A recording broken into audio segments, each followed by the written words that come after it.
Miguel es un técnico profesor suficiente, es joven, pertenece y ha dirigido una fundación en una sociedad mendociana, se ha dedicado mucho tiempo a estudiar cosas de Galdós, pero en la UME ha sido desde hace ya por lo menos 15 o 16 años, porque con el paréntesis de la pandemia se me olvida cuánto, ha estado haciendo un ciclo de cine español durante muchos años.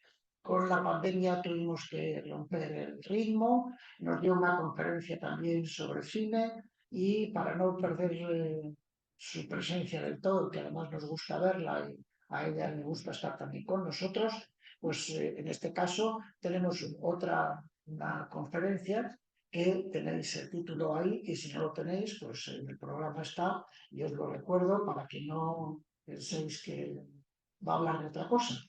La conferencia es Aproximación al cine español en los años 40, Historia, Ideología y mensajes subliminares en La princesa de los Lusinos.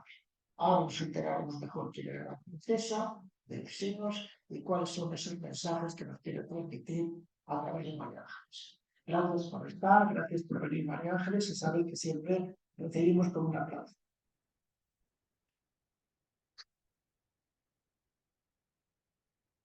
Bueno, buenas tardes a todos. Eh, Esto es un poco de ronquera mía también, ¿eh? Por la alergia, o sea que... Y muchas gracias por invitarme una vez más. Realmente a mí me encanta venir, me encanta compartir estas tardes con ustedes. Echo también de menos, me ha dicho alguna persona que echaban de menos las películas del cine. Yo también, pero si no tenemos los medios, a veces son los imprevistos los que nos marcan. Después de la pandemia, sí es verdad que di una conferencia sobre cine, que la di aquí. De hecho, siempre me acordaré porque fue la primera que dimos presenciales, que se hizo presencial. Estaba prevista poner una película que no pudimos poner porque fue cuando empezó la pandemia, en marzo. Y cuando ya pasó la pandemia, inauguramos las presenciales con una conferencia aquí también. Entonces, encantada de nuevo de estar aquí. El año pasado, de todas formas, también hicimos películas. Hicimos un homenaje a Berlanga, otro a Saura y otro a Fernán Gómez, creo recordar. Y era el 16 de los cursos que habíamos hecho. Como decía un momento a Fidel, aquí el tiempo pasa que vuela y a mí me parece que fue ayer casi cuando empecé a estar con ustedes. Cuando pensé esta conferencia, yo había preparado un trabajo para un congreso sobre la princesa de los Uxinos, porque me llamó mucho la atención eh, qué tipo de historia con mayúscula, esa que estudiamos, y qué se refleja, que evidentemente, y ahora se lo iré contando, la princesa de los Ursinos está situada en el siglo XVIII, pero lo que nos transmite es mucho del siglo XX, del año 46-47, que es cuando se rueda la película. Entonces, ¿cuál era la situación internacional? Quieras o no quieras, se refleja en esa película.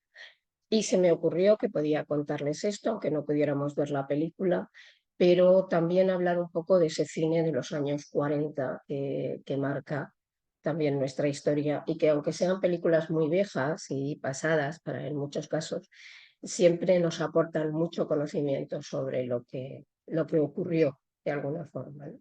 Entonces voy a empezar ya en una cosa más estratificada para contársela.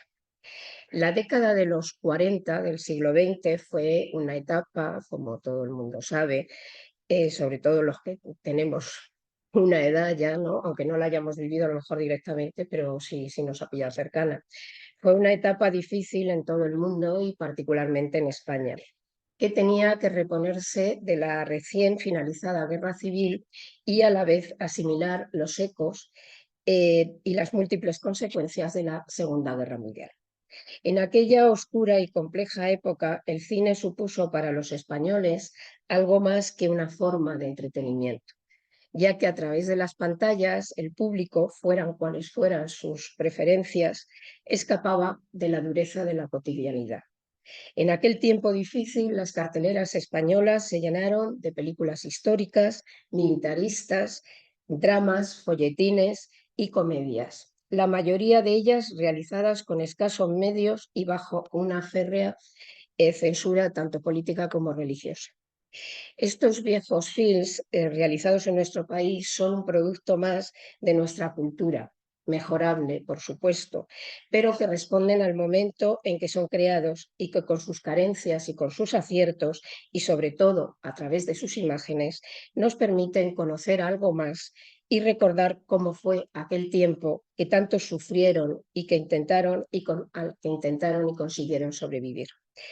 Las películas realizadas en España, en ese concreto y complejo momento, han trascendido su función de espectáculo y se han convertido en auténticos documentos históricos que nos permiten aproximarnos a nuestra historia reciente.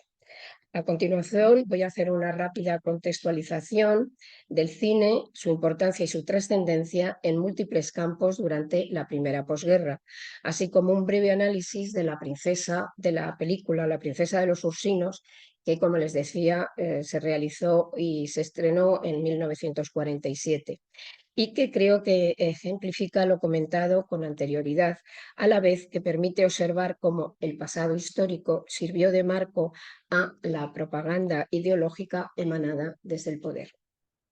España y los españoles en la década de los 40 del pasado siglo se encontró con numerosas dificultades derivadas de la reciente contienda sufrida en su propio suelo y de los acontecimientos y resultados de la guerra mundial que se libraba en Europa.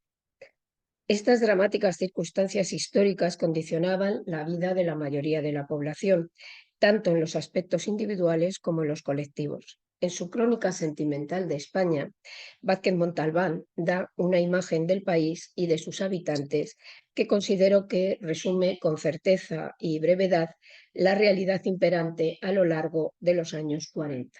Decía Vázquez Montalbán: llevaban extraños abrigos, con mucha hombrera, mucha solapa, mucho peso, sobre no menos extraños cuerpos con mucho hueso o mucha grasa, mucho bigote o mucho pecho. Hablaban mucho, callaban mucho, pero por encima de todo trataban de olvidar todo lo que podían.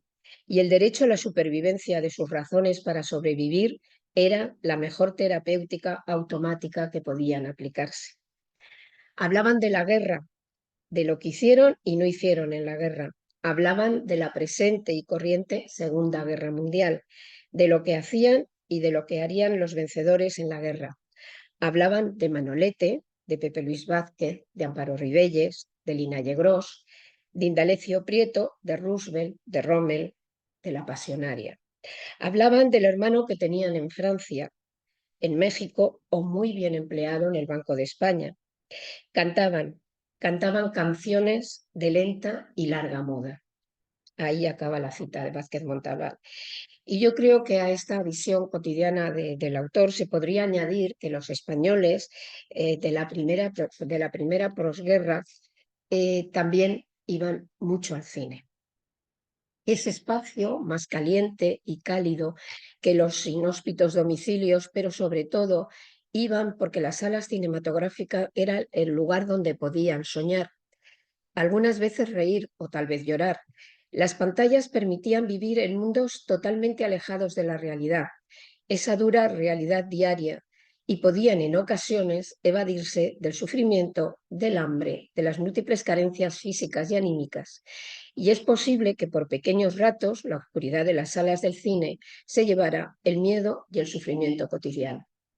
Pero esas mismas pantallas que permitían la evasión lanzaban de un modo más o menos sutil mensajes de heroísmo, pautas morales, preceptos religiosos y todas aquellas normas que se consideraban pertinentes en la Nueva España nacida de la reciente Guerra Civil.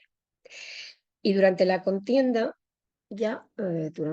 mientras está transcurriendo los hechos bélicos, el poder se da cuenta de la importancia del cine como transmisor ideológico y moral y por ello crea una serie de medidas que permitieran el control de la producción y exhibición cinematográfica, que se basaría en dos elementos fundamentales: la censura y el proteccionismo.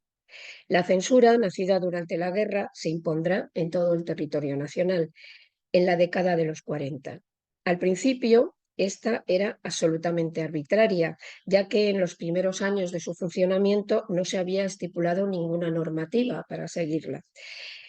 Y será a partir de 1945 que se dictarán 10 órdenes ministeriales que sistematizarían la aplicación de normas censoras que regularían tanto la producción nacional como la exhibición de películas extranjeras. Por la Junta de Censura tenían que pasar de forma obligatoria todos los guiones que se fueran a realizar para obtener primero el permiso de rodaje. Y posteriormente se tenía que presentar la película finalizada, que en ocasiones era rechazada por haberse apartado del guión original o por cualquier otra razón. Generalmente solían ser razones de tipo ideológico, como ocurrió con un drama bélico que se titulaba Rojo y Negro, que es del año 42, que presentaba los amores entre una joven falangista y un comunista, que aunque en principio había pasado la censura, fue posteriormente prohibida. En el caso de las cintas extranjeras, las películas eran sometidas al mismo proceso de fiscalización. Evidentemente, en este caso, sobre ya el producto terminado, estando totalmente prohibidas las versiones originales. Pero no eran solo las películas las que sufrían el celo del censor, ya que este organismo supervisaba todo el proceso de realización, desde la presentación de las primeras ideas hasta su conclusión y exhibición. Y por tanto sería revisado y censurado todo lo relacionado con él, como los carteles anunciadores, los programas de mano, las fotografías promocionales o publicitarias, incluso las que aparecían en revistas gráficas, y también se sometían a censura las postales de estrellas nacionales o extranjeras, esencialmente, evidentemente, las femeninas. En 1946, el organismo censor tomó el nombre de Junta Superior de Orientación Cinematográfica y obtuvo las competencias pertinentes para otorgar las calificaciones a las producciones propias, fundamentales para, esto es muy importante, para la obtención de licencias de importación de películas extranjeras, que era una de las principales fuentes de financiación económica para la realización de películas nacionales.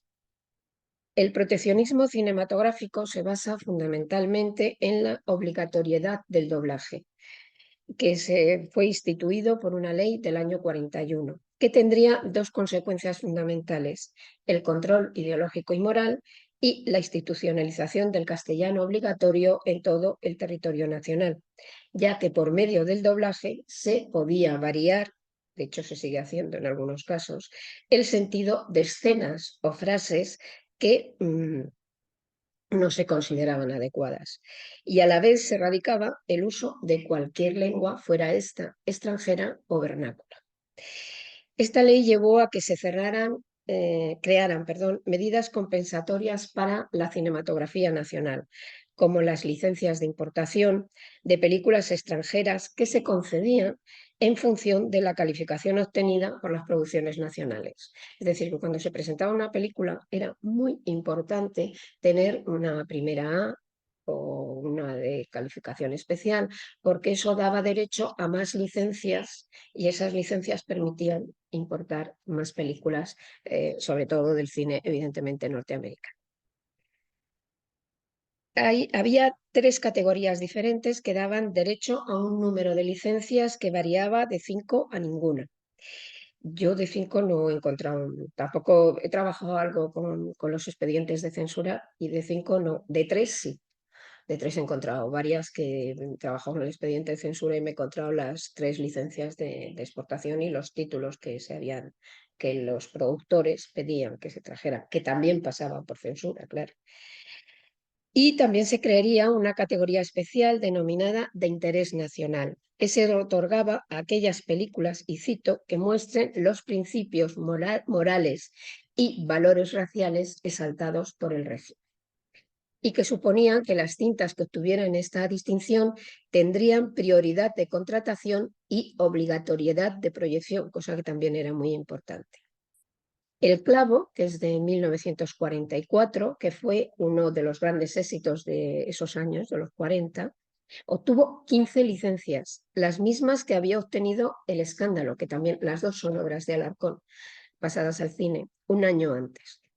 Para ejemplificar el funcionamiento y la trascendencia de este sistema, les voy a mencionar que en el 44 serían declaradas de interés nacional El Clavo, que ya digo que es de Alarcón, y yo creo que de las que hay aquí es la mejor, Cabeza de Hierro, Eugenia de Montijo e Inés de Castro.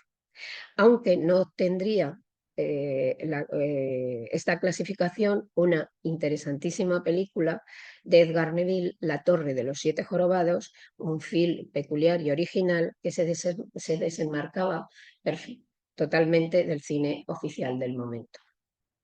Otros importantes alicientes económicos para las películas nacionales que respetaban la ortodoxia fueron los créditos sindicales, que se establecen en el año 41 y con los que se podía financiar una parte importante del rodaje.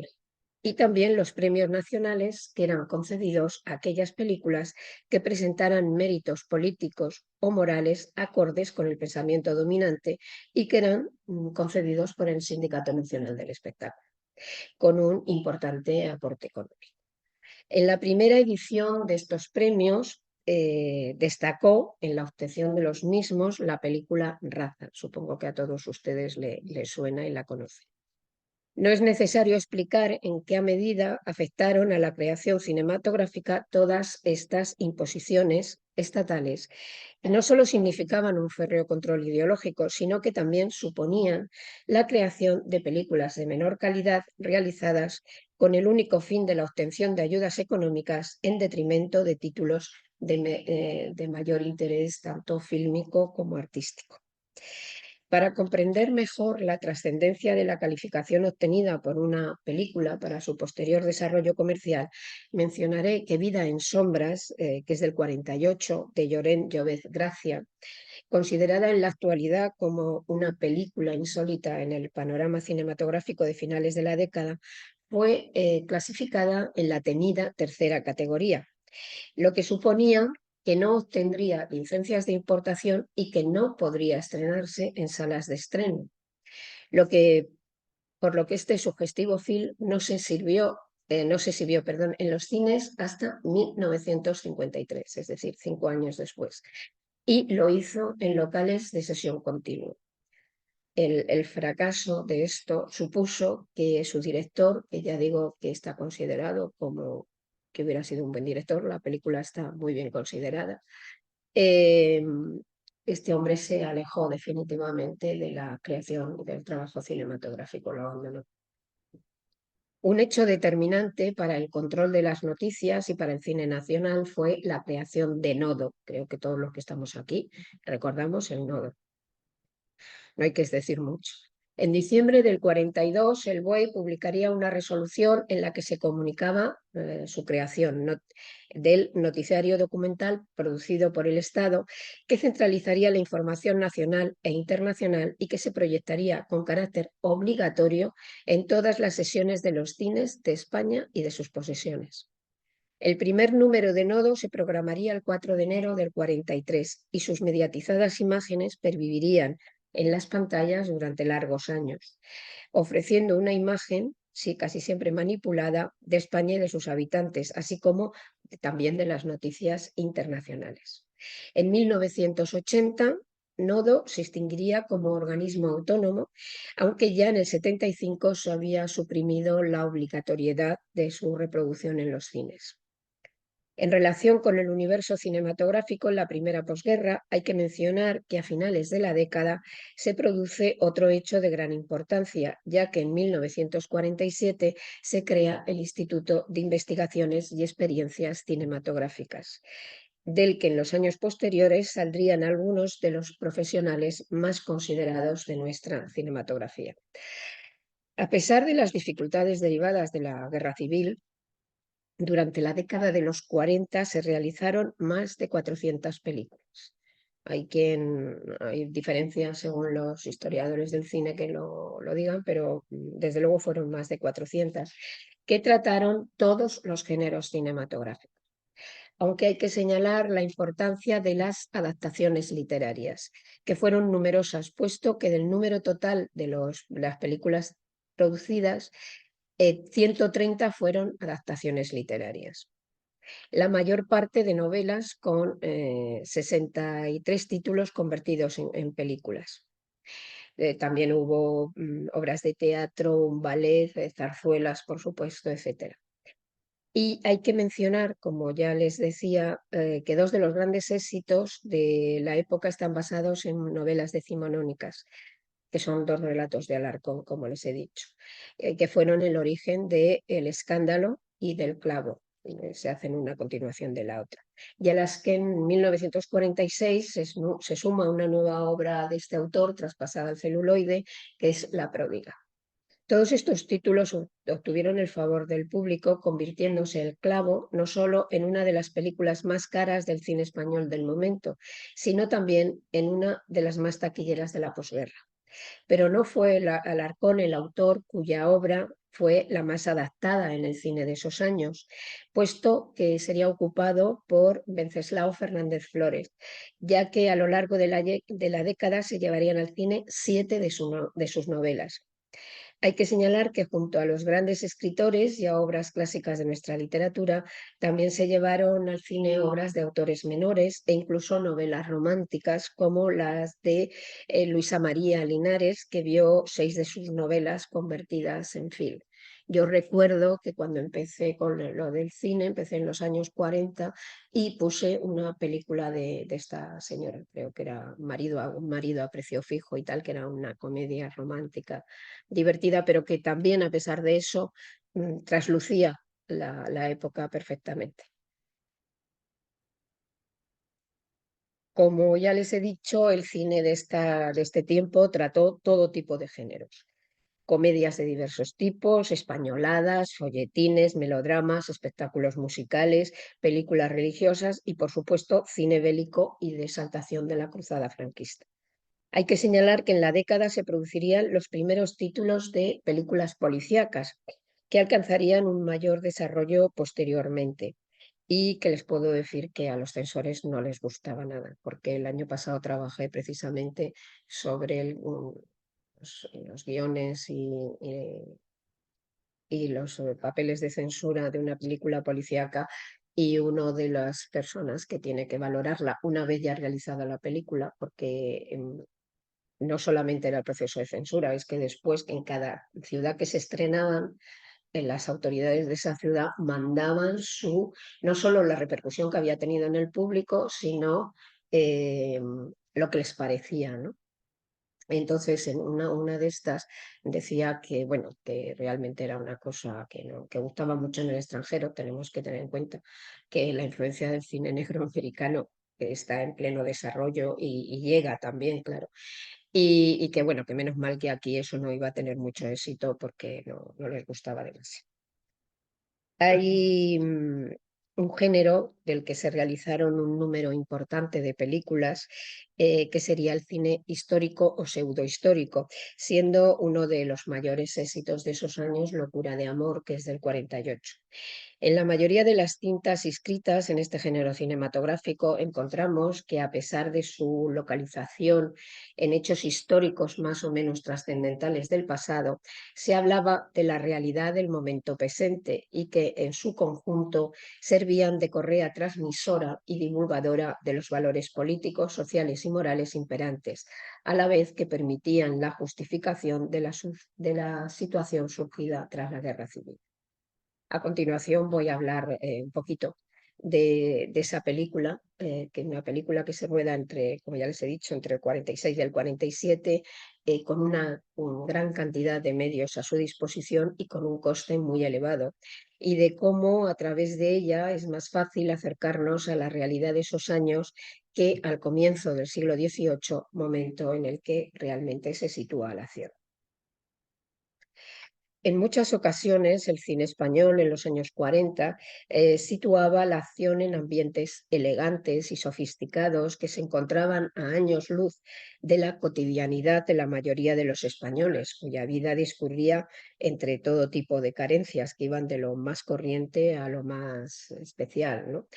A pesar de que en las pantallas se exhibieran salones lujosos y bien iluminados, vestidos elegantes, menús abundantes con comidas y bebidas prácticamente inalcanzables para la mayoría de los españoles, si vemos algunas de esas películas, eh, lo del comer es algo que recuerdo, esa de las que les hablaba, la de Un marido a precio fijo, que una de las cosas es que hacen, son unos señoritos bien de buena sociedad, y es hacer como una carrera por Mallorca con los coches, y en cada sitio que paraban iban comiendo. Y entonces te demostraba un poco también eso en la misma Antoñita la Fantástica, en los libros de Antoñita la Fantástica también un analista decía, y a mí me hizo pensar, lo importante es que eran los bocadillos de jamón. Es decir, claro, el hambre que había en la población y de esas cosas que eran inalcanzables, pues son algunas de las que también se ven en el cine, claro, por supuesto. Decía eso, menús abundantes con comidas y bebidas prácticamente inalcanzables, y se filtraba, a pesar de todos estos ambientes lujosos y fuera de contexto, digamos, se filtraba a través de innumerables rendijas la miserable realidad de un país recién salido de una guerra civil, que plasmaba sus consecuencias e imponía las exigencias de los vencedores. Al igual que la realidad cotidiana se hace patente en estas películas, también la ideología dominante se transmite a través de ellas. Pertenecieran estas películas a la comedia, al cine histórico, al bélico, al melodrama o a cualquier género. Es sabido que uno de los géneros cinematográficos que obtuvo un gran éxito, como ya he comentado, fue el cine histórico, que narraba hechos de nuestro pasado desde una mirada triunfalista de ideología fascista y expresada con una retórica grandilocuente y convencional. Estas películas, desde una perspectiva actual, se convierten en auténticos documentos históricos, no tanto por la realidad que se refleja en las pantallas, sino como por la doctrina que transmiten, así como por la utilización de los acontecimientos que presentan, incluso en aquellos casos en que las películas se encontraban dentro de la más pura ortodoxia. Una muestra patente de la manipulación impuesta por la situación política y por los acontecimientos históricos reales que se iban sucediendo sería Raza, film del que existen dos versiones distintas, que se corresponden a dos momentos cronológicos enmarcados en circunstancias muy diferentes, derivadas del resultado de la contienda europea. Este título, dirigido por Said Heredia, que se basa en un texto escrito por Francisco Franco y que lo publicó bajo el seudónimo de Jaime de Andrade, se estrenó en las pantallas en el año 42. 8 años después, en el 50, fue expurgado de determinadas imágenes y doblado de nuevo para adaptarlo a la nueva situación política internacional surgida tras el final de la Segunda Guerra Mundial y la caída de las potencias del eje. No sé si algunos de ustedes han leído El Florido Pensil, que es un libro que recogía los libros de texto infantiles, los tebeos, hacía un trabajo sobre esto divertidísimo, además con un sentido del humor extraordinario, y del que luego, por cierto, pasó a obra de teatro y después al cine. Pero yo recuerdo que había un texto en que el niño decía, bueno, nosotros teníamos un libro en el que los alemanes eran buenísimos, los italianos no sé qué, todo lo que eran las potencias del eje. Dice, y de repente un día llega el profesor y nos cambia el libro.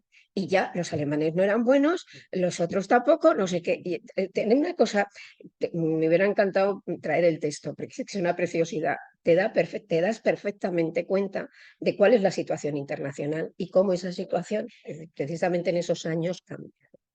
Pues eso también un poco le pasó a la película de Raza, que la cambian, la doblan de nuevo para adaptarla y supongo que quitando determinadas cosas muy elogiosas hacia los alemanes y demás, o que pudieran caer en ese término, y entonces la vuelven a doblar de nuevo, y prácticamente hay dos películas que yo supongo que siempre habría que ver las dos, o sea, para poder hacer una comparación histórica. Un ejemplo del papel de transmisor ideológico desempeñado por el cine de esos años y de película convertida en documento de una época es La princesa de los Ursinos. dirigida por Luis Lucia y producida por Cifesa, la conocida Antorcha de los Éxitos, y que se rodaría entre septiembre del 46 y julio del 47. Su presupuesto fue de casi 3 millones de pesetas de aquella época, que es mucho dinero realmente.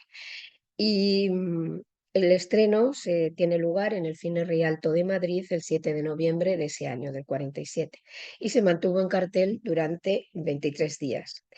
Esta realización de Lucia obtuvo una calificación primera A y se acogió al crédito sindical, obteniendo diversos premios, como el concedido al guión por el Sindicato Nacional del Espectáculo y las medallas del Círculo de Escritores Cinematográficos al guión y a la película.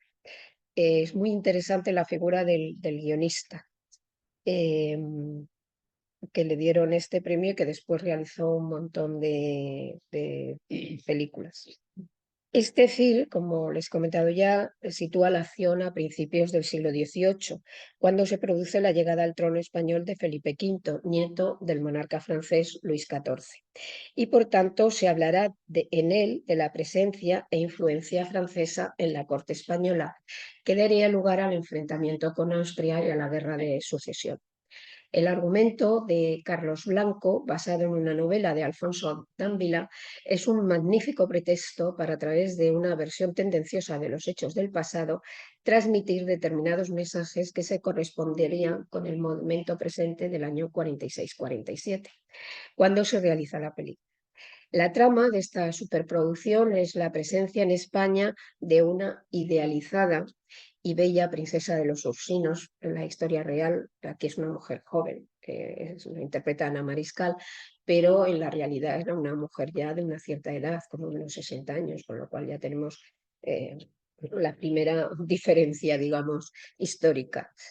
Pero bueno, llega la princesa de los Ursinos, Ana Mariscal, enviada por el rey francés para afrancesar. Y utilizo esta palabra porque en la película se utiliza un montón de veces, reiteradamente. Término que ya les digo, no sé, creo que las conté porque además las fui anotando las veces que hablaban de que ha venido a afrancesarnos. A la figura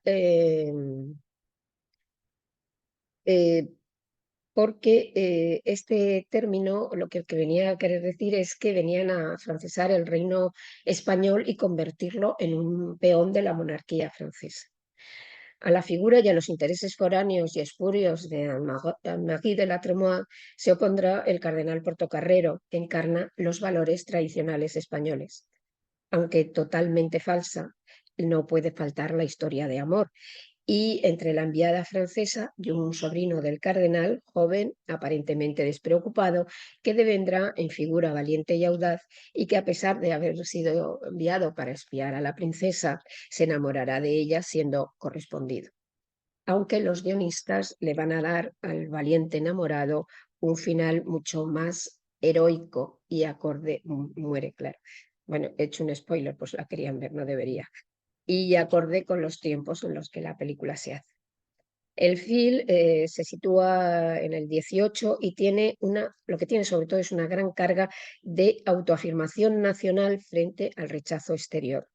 Alegato evidente tanto en el discurso de la historia narrada como en las diferentes y frecuentes expresiones que se refieren al espíritu de la raza y a la independencia de los españoles. Declaraciones presentes de forma insistente a todo lo largo de la película, y que incluso se ponen de manifiesto en las canciones populares que entona el caballero en su inicial encuentro con la princesa francesa. Tenemos que tener en cuenta lo que estoy diciendo, que es del año 46, y en Europa el rechazo hacia España es brutal, por eso esta autoafirmación nacional es muy importante en este momento, ¿no? En el inicio de la película hay un texto escrito en la pantalla que da cuenta de las intenciones de la película y en el que podemos leer: no hemos pretendido hacer historia, nombres, fechas y recuentas de batallas, sino reflejar el ambiente espiritual de España en un momento del siglo XVIII. Luis XIV de Francia acaba de lograr que su nieto ocupe el trono de España con el título de Felipe V. No se conforma con este triunfo, quiere más, y su ambición le enfrenta con el carácter español, indómito, independiente, forjado en siglos de lucha y para que los Pirineos ni han desaparecido ni desaparecerán jamás. Frase que también, igual que lo de afrancesar, se repite reiteradamente. Entre realidad y fantasía conocerán un famoso duelo diplomático cuyas vicisitudes silencia la historia. Esta reiteración en lo español, en su fuerza, en su orgullo, en su carácter, en su independencia y en otros valores intrínsecos al ser nacional que encontramos en la película, así como la repetida aseveración sobre los Pirineos, hecha en ese prólogo inicial, se hace mucho más comprensible si tenemos en cuenta que poco antes de iniciar el rodaje de la película, en 1946, se había rechazado a España como miembro de la ONU, a la vez que internacionalmente se condenaba al régimen franquista y se pedía a los Estados miembros que rompieran sus relaciones con el gobierno español, y que en 1947, año de su rodaje y de su estreno, el país había sido expulsado de la Organización Internacional de la Aviación Civil y había quedado excluido del Plan Marshall, puesto en marcha para la reconstrucción de Europa. El bloqueo económico y político al país impuso aún mayores dificultades a las condiciones de la población, de vida de la población, y articuló desde el poder un discurso de afirmación de lo nacional frente a lo extranjero. Esas son los mensajes subliminales que salen a través de la película, ¿no? Argumentación de la que se desprendían manifestaciones fundamentales como la supremacía del ser español y sobre todo que nada positivo podía venir del exterior, donde se nos vetaba. En esta película encontramos numerosas muestras del alegato de la superioridad de lo propio ante lo foráneo, así como de la independencia nacional ante las opiniones extranjeras, como cuando ante las intenciones de la princesa, que quiere nombrar gobernadores franceses y convertir al país en provincia gala, el cardenal Portocarrero rechaza la ayuda apuntando que, dicho en la película, los problemas de España solo incumben a los españoles. Y añade con retórica grandilocuente que ofrece la sangre del pueblo español ante la presencia extranjera. De tal manera que incluso la figura de Felipe V queda muy desdibujada. También podemos entenderlo porque España ha dejado de ser una monarquía y no se va a ensalzar la figura del rey, pero está ahí, Felipe V, claro. Yo había puesto aquí eso, cuya figura es prácticamente anecdótica en la película, la de Felipe V, cosa que también es comprensible, repito, por el marco histórico del año 47. Pero, en todo caso, Felipe V, aquí en esta película, se afirma en el ser nacional y comenta que se siente tan español como Isabel y Fernando y que cada vez está más orgulloso de su nueva patria. Las referencias a la independencia nacional son numerosas y se basan en el orgullo del ser español, que harán que la princesa francesa, finalmente a favor del valor y del espíritu español, diga una frase tan significativa como que solo los españoles deben a los españoles su libertad. La he leído mal. Solo a los españoles deben los españoles su libertad. Además de la exaltación de los valores patrios, encontramos en este film una glorificación de los conflictos bélicos, en este caso a través de la guerra de sucesión, que servirá como pretexto para incluir numerosas escenas de lucha en planos superpuestos o frases como «venceremos, monseñor, España vencerá con su esfuerzo y su sacrificio». Esta sublimación indirecta de la contienda reciente y de la situación impuesta por los países extranjeros se manifiesta en la repetición de la palabra victoria, con mayúsculas, explicitada en numerosas ocasiones con sobreimpresiones de imágenes de tambores y pueblo en lucha. Como no podía faltar la apología del elemento religioso, que se manifiesta en diversos momentos del film y que se hace claramente notorio en la afirmación final, ante la muerte del valeroso aristócrata, que es el que formaba pareja con Ana Mariscal. Sobrino del cardenal y que lucha a favor del rey y que muere en esa guerra victoriosa por los valores patrios. Del protagonista masculino se dice: Luis de Carvajal ha muerto para el servicio de España, pero vive para el servicio de Dios. La película finaliza finalizará como al inicio con un texto impreso en la pantalla en el que antes de que aparezca la palabra fin podemos leer: pero el espíritu de Luis de Carvajal, valor y audacia al servicio de la independencia patria, no ha muerto, vive y vivirá siempre en el corazón de los españoles. A través de esta breve mirada a una película del 47, observamos que, aunque situada en un tiempo remoto y diferente al contemporáneo de su realización, la realidad circundante, en este caso la situación internacional, se imponía filtrándose a través de imágenes y diálogos, y servía a su vez para emitir y difundir el discurso político y doctrinario que interesaba a la ideología dominante. Y voy a concluir en unos minutillos. Hemos comentado una película histórica o pseudohistórica, porque, como les he hecho muy de pasada, los acontecimientos históricos están reflejados de aquella manera. La princesa de los Ursinos, que se inserta plenamente en el cine español de la posguerra, que, al igual que otros films de este tipo, rodados en la década de los 40 en España, mostraban una ambientación en momentos históricos lejanos e incluso en acontecimientos menores del pasado, que sin embargo presentan mucho interés en la actualidad, ya que estas cintas, más que para una recuperación de la historia, con o sin mayúsculas, servirían para plasmar y divulgar los valores políticos y morales imperantes en la posguerra, así como la épica de la reciente cruzada que se quería legitimar. Por todo ello, estas viejas películas de discursos grandilocuentes y enfáticos, llenas de retóricas y de mensajes huecos y en muchos casos reaccionarios, se convierten en un documento histórico y sociológico imprescindible para poder analizar los discursos emanados desde el poder en la inmediata posguerra, así como para estudiar la influencia y, sobre todo, el reflejo de la situación política concreta, fuera esta nacional o internacional, así también como la cotidianidad de ese tiempo en que estas películas fueron creadas. Muchas gracias.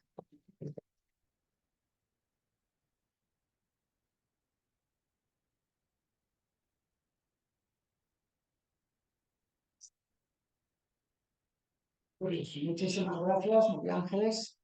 Y bueno, pues yo creo que hay algunos temas históricos, ideológicos que se pueden comentar.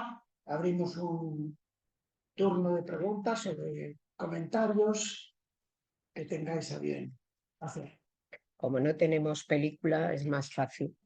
Tenemos un poco más de tiempo. Pues sí, para poderlo hacer.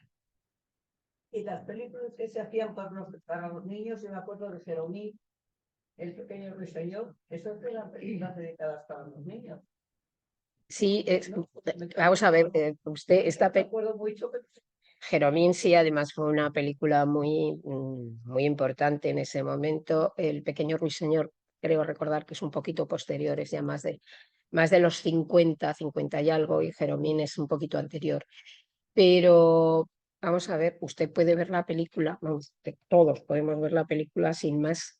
O sea, vemos una película que nos está contando una historia. Lo que pasa que, por ejemplo, a mí en este caso me llamó mucho la atención cuál era la situación de España en ese momento. Y yo, Jeromín, es que hace mucho tiempo que la vi y no la he analizado desde esta otra perspectiva. O sea, las películas las puedes ver y no estás buscando siempre. Lo que pasa que a mí me llamó mucho la atención en este caso cuando me di cuenta en los años que estaba hecha, que son en los plenos años de la autarquía, es decir, cuando el rechazo hacia nosotros, bueno, hacia España y su situación es brutal por parte del extranjero. Y entonces, cómo se refleja muy bien ese rechazo precisamente y esa autoafirmación nacional por el problema. Pero si no, tú ves la película de La princesa de los Ursinos y ya está, o sea, ves una historia históricamente con muchos fallos, pero bueno, es una historia de amor, en definitiva lo que prima es la historia de amor, pero las que se hacían específicamente, vamos a ver, todo llevaba siempre, estaba impregnado de esa ideología, como les decía, con lo del Florido Pensil. Cuando tú lees ese libro, te quedas, dices, pero vamos a ver, porque yo me acuerdo de haberlo leído en casa y había una franja de personas con unos 15 o más años de diferencia Y claro, todos no sonaban los mismos libros de texto, a todos no sonaban los mismos catecismos, es decir, toda una serie de cosas por las que todos habíamos pasado de alguna manera, ¿no?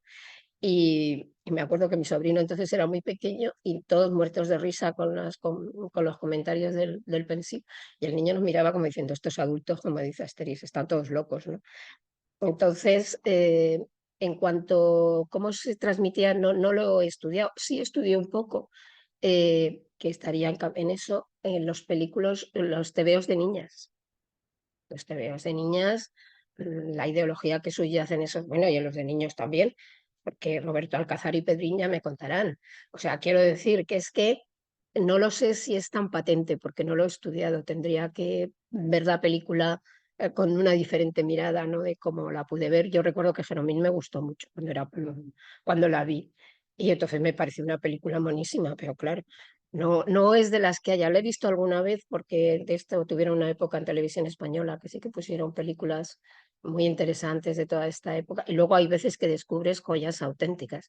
Yo la primera vez que vi La Torre de los Jorobados no me podía creer, que la puso, por cierto, Garci en esto que ponía del cine, que esa película, aunque fílmicamente, pues claro, los años han pasado, pero fuera tan original en ese momento. Me sorprendía muchísimo porque se sale mucho de la línea oficial, digamos, de películas, no tanto oficial, sino como las películas que tenían que hacer para que les dieran buena calificación y pudieran las productoras conseguir los de importación, vamos.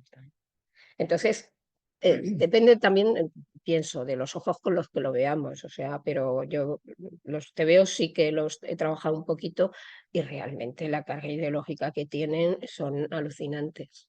Sobre todo es que con una amiga mía y yo empezamos, luego ya no seguimos, pero los de niñas, o sea que, pero es que estaba todo muy codificado.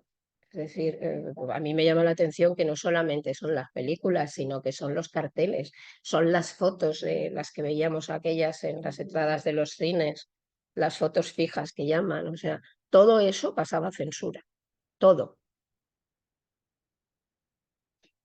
Sí, mira, El autor del guión, Siempre se dice, y Román Guber, que es uno de los que más sabe de cine, lo mantiene. Escribe a mí me parece, yo tendría mis dudas también, como usted ahora mismo parece plantear, pero vamos, siempre se ha dicho que la escribió él con el seudónimo de Jaime de Andrade y nadie ha discutido eso. Yo no he encontrado ningún sitio donde ponga que no. Ya digo, Román Guber, que es un historiador buenísimo del cine español, también lo mantiene. O sea, no, yo no he oído nunca que no la hiciera él. muchas dudas, pero bueno. No, sí, vamos a ver. Es que, claro, si ves la película, sí que tiene muchas cosas, además tiene rasgos de su familia, algunas historias. Yo la recuerdo, la tengo además, esa película la tengo en casa, una reedición que se hizo. No sé cuál de ellas, no sé si es la del 42 o la del 50 o 50 y algo, pero la recuerdo muy vagamente, o sea, sí, del marinero y el heroísmo y tal, pero sí he leído que sí que tenía rasgos de su familia, todo claro, embellecido en función de lo que él quería contar. Pero no se ha desmentido nunca, eso es lo que yo no, que yo sepa, no, desde luego. Pero no deja de ser llamativo que una película como Raza, con la simbología que tiene y todo lo que tiene, que fuera cambiada, ¿no? Y se volviera a doblar y demás. La de rojo y negro, pues otra que se prohíbe después de una vez rodada, que también está dentro de la ortodoxia del régimen, es el crucero Baleares. Y eso parece ser que es que fue la mujer de un almirante, o no sé, la película se estaba exhibiendo y no le gustó lo que se estaba exhibiendo y retiraron la película de los cines.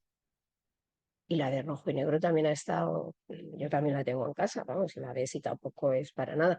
Al mismo Neville, en Frente de Madrid, creo recordar, le hacen cambiar el final de esa película que también hay como una especie de reconciliación entre dos personas, un falangista y uno que no lo es, y le hicieron cambiar el final. O sea, quiero decir que era una cosa bastante habitual, parece ser. O sea, que no solamente, quiero decir que no solamente las películas tenían el problema de pasar la censura en ese primer paso, sino que una vez rodadas podía llegar alguien y decir que no y que la película se fuera al garete, ¿no?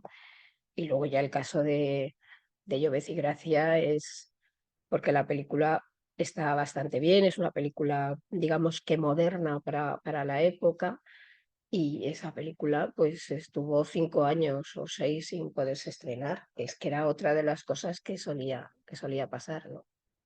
Que no te dejaran, luego te dieran una mala calificación.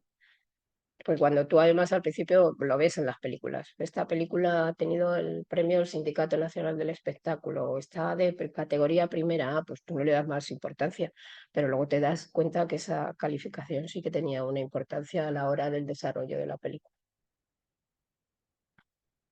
Más cosas. Sí. Yo quería preguntarte de dos cosas. Una, mm, claro, en los periodos, diríamos, no democráticos y dictatoriales, la carga ideológica yo creo que es mayor, pero me parece que en todas las películas, en casi todas las actividades artísticas o no, hay ideología y muchas Siempre. veces es más explícita o menos, pero en todas la hay. Y yo creo que eso, bueno, pues es digamos, un aspecto que el espectador tiene que considerar a la hora de enfrentarse al ver esa película. Y luego hay una frase que decías, esta de solo a los españoles deben los españoles la libertad.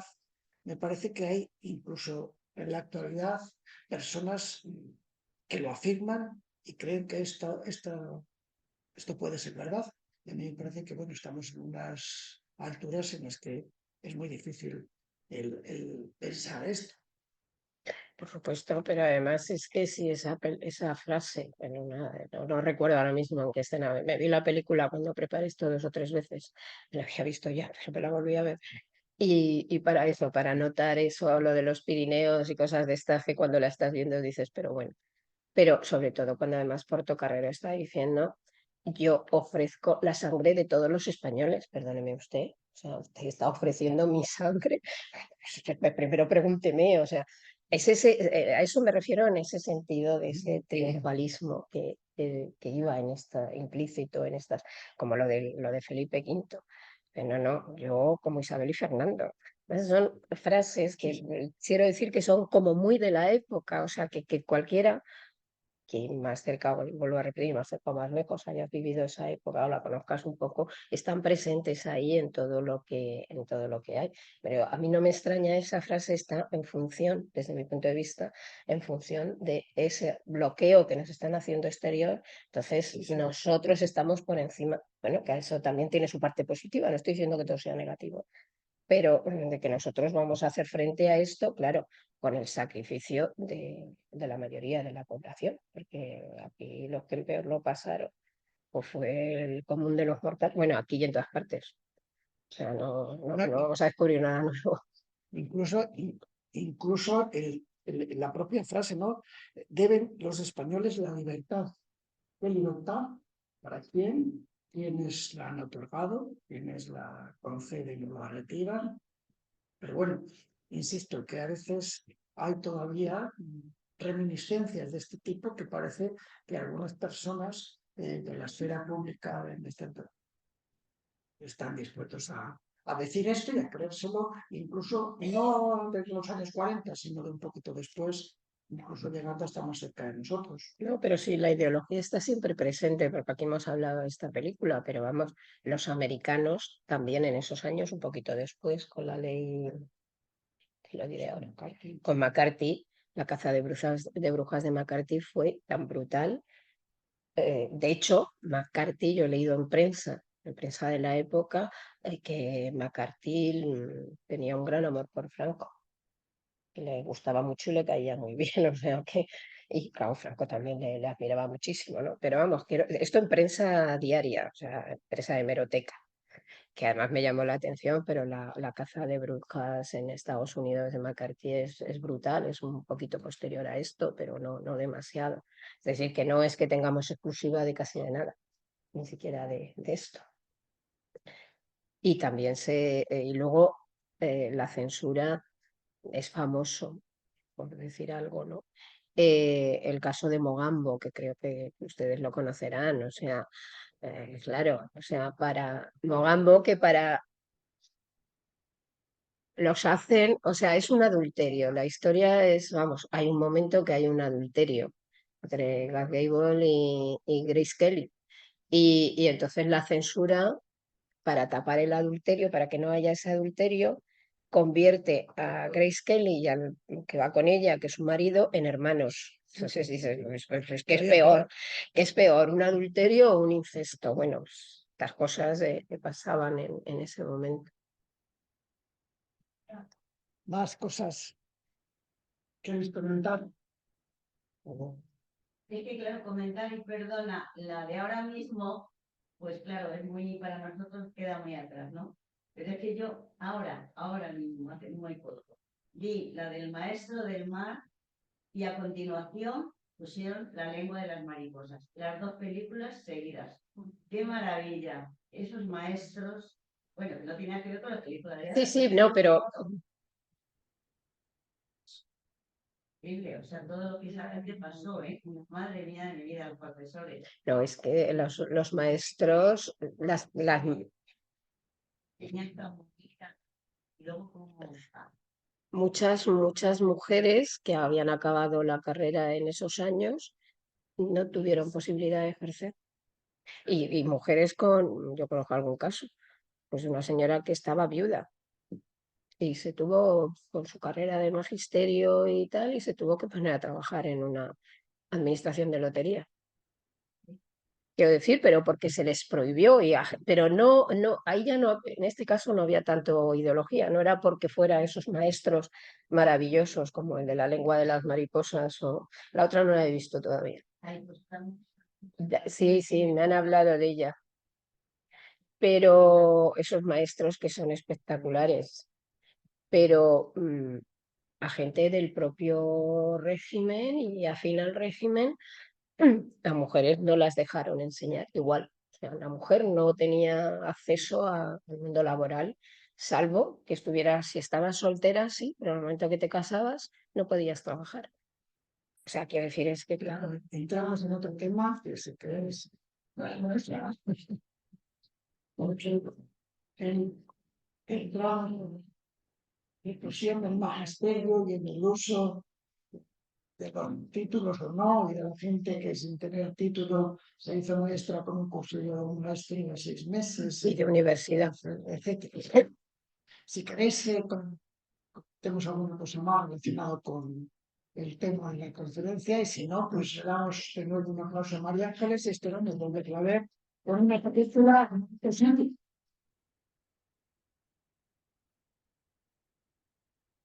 Muchas gracias y espero que les haya gustado, que no les haya aburrido.